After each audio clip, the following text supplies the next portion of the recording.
wait a minute, like, are you because it's like the quote, you don't remember what happened, what you remember becomes what happened. Exactly. So a lot of it is, as an abuse survivor, what do you tell yourself to make yourself feel better later on? And then what do you do to go live with yourself every day? Because as a vampire, it's such a haunted existence because you're living forever. It's you eternity. live forever and you have to live with all the mistakes you made.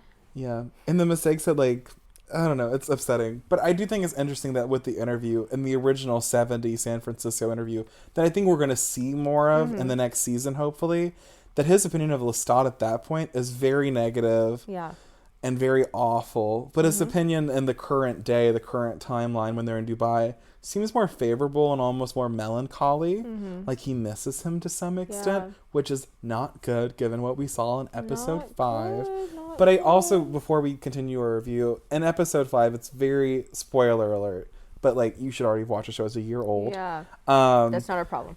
Lestat finds out that Louis is no longer wanting to continue his relationship, and then him and Claudia are expressing their belief that they want to leave and like break up their family union. But Lestat's so lonely, so evil, so narcissistic, he basically will not stand for it, throws Louis all over their home, while Claudia becomes our POV character for like one of the first major times, and just abuses him so recklessly, drags his like almost bloody, lifeless body out of the courtyard, flies him above the city of New Orleans, tells him to demand that he loves him and complains at him, and then drops him to the ground. I know, he says, if you say you don't love me, I'll let you go. And it's like, why would you? That's so manipulative. If you so say, evil. And then I'll leave you alone, I'll let you leave. And then when Louis says, let go of me, Dark Knight, poor choice of words. Honey, you're... It's awful. It's unforgivable. You're unforgivable. Literally unforgivable. Because it's a story about abuse, power in relationships, and then what you do with yourself after you've made mistakes. I especially love... We're just going to jump around, I guess. I love Claudia, because I didn't... when watching the show, the focus... A lot of people focus on the main relationship, which for good reason. That is the main... That's the main one for the show. But Claudia, as a character, I just... found her story so appealing. Just like, what do you do? Like, like I said, speaking for 20-something and 30-something-year-old teenage girls everywhere. Yeah. Girlhood is something that I guess you just keep nightmare that she just has to keep living through. When that one other vampire she meets sexually assaults her, implies that she gets sexually assaulted by him. And then when she writes in her diary about I can't find anyone to love me because all the people who would be attracted to me are weirdos and perverts, and all the people who I'm attracted to don't feel weird about being with me. And then her one love, Charlie, and then she can't find love again. And then when she's in that diner, when she's like, who am I supposed to love? And then they start saying the weirdest, and I'm not going to repeat the line, but it's just such a cursed existence because everybody, especially, you could see at the end of, in the very last episode when they invite all those people for the Mardi Gras dinner, and they're all so excited to learn the truth of immortality, but then as a viewer, if you watch the show, it doesn't sound too fun. Yeah. Because I mean, immortality is like, it's like any other thing you have in your life. It depends on the type of person you are and how you use it, it seems, because it's not a cure-all for everything wrong with what's going with you. If you're still a bad person and you don't know how to break your own cycles, you're going to stay in them forever. It's a trap unto itself, and you don't even get the freedom of death to let you go and leave the problems that you have soiled within your own ground. Yeah, Claudia ate it up. She was so good. I mean, like, the introduction of Bailey Bass's character.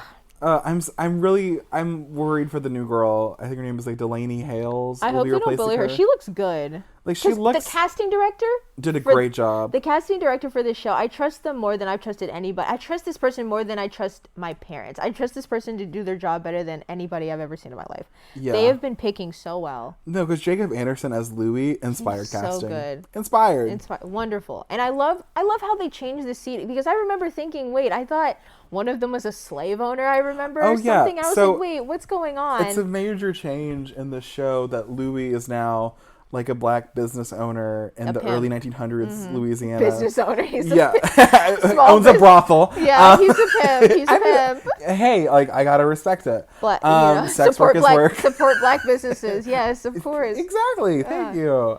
But in the show, I mean, like in the movie and the original book, Louis is like this master of a slave plantation in like the late 1700s of Louisiana, and it's like really awful to his slaves apparently. And then the movie, they added that he had like a dead wife and kid that made him so sad, and they switched out the brother that was in the book originally, that's played by whoever, like Paul, who clearly has like some mental illnesses and like hears the birds and doesn't like his brother Louis. And it's not my fault that Louis is like iconic and better than his straight hetero family. Yeah. Like some people just like dick, and that shouldn't be something to be ashamed of. Slay. Yeah, slay. You know, with your teeth. And I gotta support. But yeah, the allegory of, you know, vampirism and homosexuality is much more just implied in the original book. It becomes canonized in the later Vampire Chronicles by Anne Rice. But the original film with Tom Cruise and Brad Pitt don't lean into it. I mean, Tom Cruise does, but when Brad Pitt doesn't reciprocate, I get bored. Oh my gosh, why would you remember this? But I remember when that movie was coming out, and apparently when Tom Cruise went to go do press for Oprah, she wouldn't watch it. She wouldn't watch it. She saw the first 10 minutes. She walked out and she told Tom, I'm gathering a group of women together, and after I sing that movie, we're going to pray for you. And then, okay. And then Tom going, okay, thanks, Oprah. Oprah is so dramatic. Oh, my goodness. Having seen the film recently, it's not that bad. Nothing. It's literally nothing. And Tom giving his all. Hello. And also, like, Tom Cruise is, like, actually really good in the film as Lestat. Like, I love Tom Cruise. And they do a lot of interesting things. Like, they paint veins on their faces in the film. And I kind of wish they would have done that the show a little bit. At least like during like vampire moments, I would eat that up. They do context as well, but like the style was very different in the show because it's early 1900s versus like your 1700s, like frills and the hair is styled a different way. But yeah, that was a major change in changing Louis to be a more likable protagonist, but changing him from like a white slave owner to an underrepresented like black business owner pimp is such an important change. And I think it also like affects his relationship with Lestat because he's no longer, you know, someone that could be an equal to him ever. Like, oof. Because it works. So because I remember reading back I remember reading somewhere that the monsters that we choose in certain decades always reflect back on society about what social fears we have at the time. And while right now there's a lot of Frankenstein stuff coming out, you know, Poor Things with Emma Stone, and whenever we see a resurgence in a lot of Frankenstein media, it's supposed to be a fear of technology. But then with vampires, apparently there's supposed to be a fear of oh my gosh, I was going to mix up my terms. Not the working class, but parasitic classes that latch off of poor people or something like that. There's supposed to be an allegory for the rich siphoning off of people who are downtrodden or people who, I guess, don't deserve to be treated as such. So the allegory that even before he became a vampire, he was siphoning money from these poor. He even says himself in the confession scene, he knows he's a terrible person. He keeps lying to himself saying, I'm supporting my family and like I'm giving these people a roof over their head and a home, but he knows I'm selling these people. I'm selling these women, and I keep saying that I'm a good person and I'm giving them homes, I'm giving them money, I'm putting food in their bellies, I'm putting a roof over their head, but I'm leeching off of their work. Like, what does he do other than put like a nice gentlemanly air over his business and then say, it's fine that you're here, just come in, enjoy yourself, it's whatever. And then Lestat, I didn't mix up their names. Lestat, while we don't know exactly what he did in the past prior, he has a lot of wealth, but also he keeps siphoning off of the love and affection and worship he wants from Louis. Not necessarily as much Claudia, because then they become enemies, fatally opposed. Oh, that chess scene that they had together in that one episode when she starts to get better at it and he's thinking that, I'm going to win again. And you're done for. you're over. Yes. Sweetie, you're over. I knew the minute. And then he gets mad because she wouldn't fully check him. She wouldn't even like end and the she game. goes upstairs and he wipes the board off the table. So they're siphoning off of the love and work of other people. Yeah. Even before, and who's to say, we don't know what in this version at least, we don't know what Lestat was like before he became, well, he did tell us, but we're not sure if he's lying. I'm afraid that we won't even learn Lestat's past in season 2. We might, but it's because it's implied that, because Claudia's, oh wow, so one sob story and all of a sudden you want to believe him again? And I was thinking that too, because he almost had me, and then I was like, wait a minute. You could just be lying because you want your wife back. Yeah. And especially when he keeps going to Antoinette. Ooh, when it's revealed that he's still cheating. Oh, yeah, with Antoinette, and then makes her a vampire. And then he turned her. That was so insulting. And then he probably knows that they were outside his window, but he's still going to her. Yeah. And he's lying about that. That just made me so... disappointed. I was disappointed because those were the rules, and he lied about killing her. He lied. Oh yeah, I mean he technically did. Poor choice of words. Poor choice of words. Oh, true. Another one. To quote his mantra.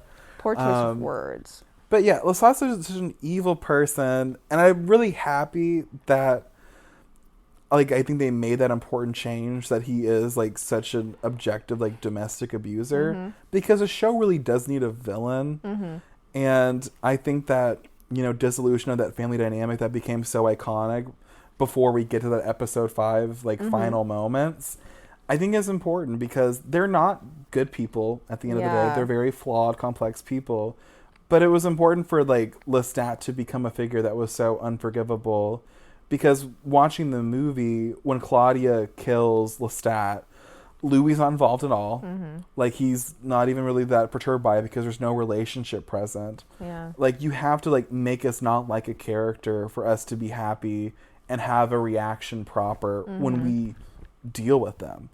It would have not been as satisfying to watch Lestat get his throat slit open and then puke out blood from the dead person when Claudia tricked him. Yeah. If we didn't see how awful he was. Because he was just a tyrant throughout so much of their time together, and when they allow him back so controlling, so dominant. It doesn't mean that like the previous moments when they were cute don't matter anymore. Yeah, when they were doing their little ring around, they're all holding hands. Because those first 4 episodes, because I remember thinking to myself, the show is just so cute and fun. What do you mean things change, guys? What are you talking about? Because I was like, the show's, because it was good, but after that first episode, wonderful pilot. But after that when first they was episode, fucking in the air, yes, they was fucking in the air. That first episode, I was just breathtaking. And then the end of the episode, when Louis cries that tear of blood to the interviewer, oh my gosh, my breath was taken away. Gothic horror. But when we're still stuck in the New Orleans and he's talking about it, I was thinking to myself, things are going really well. Yeah. I was confused. The marriage is looking pretty fine. Which means if you watch a lot of TV and movies, where's the turning point? Because you could tell slowly that he wanted Louis, but in such a specific type of way. And they have a bond as creator and created. And he sees Louis as his possession. He's thinking, well, you'll stick with me. Probably if his story can be believed about what his past was like, he wants to be in control because he doesn't want to go back to being whoever that person was in that locked up cage looking at a bunch of lookalikes of himself. He doesn't want to go back to that, and he wants to create a piece of armor around himself. He wants to be untouchable at all times. So that means being in control of every single situation. And even though, because here's the thing, he could have had it all if he just let everybody else live their freaking lives. Yeah. He didn't have to be this controlling, and he could have just... Because I'm not sure if Louis would have actually let him go. I mean, he was quick to let him. I was thinking, because why didn't they just break up? Because Lestat wouldn't have allowed that. Yeah. You're mine. That's Lestat him. needs control. He needs control. I made you, and I can easily unmake you. Was his mantra definitely episode 5 when he dropped him? Or wait, did he drop him in 5 or 4? It was 5. 5, 6, 7. Yeah. When he dropped him, and that was just his mantra. You're mine. Why would I let you go? And I can do whatever I want, but you can't. Because I remember that one scene where Louis was saying, okay, so if you get to keep going to Antoinette, because Louis doesn't cheat. Yeah. He doesn't, because he's just gay and he likes his husband. They're basically married. Yeah. And so if you get to go off with an internet, does that mean I can be with whoever I want? And then you could tell in his face he was like, sure, of course.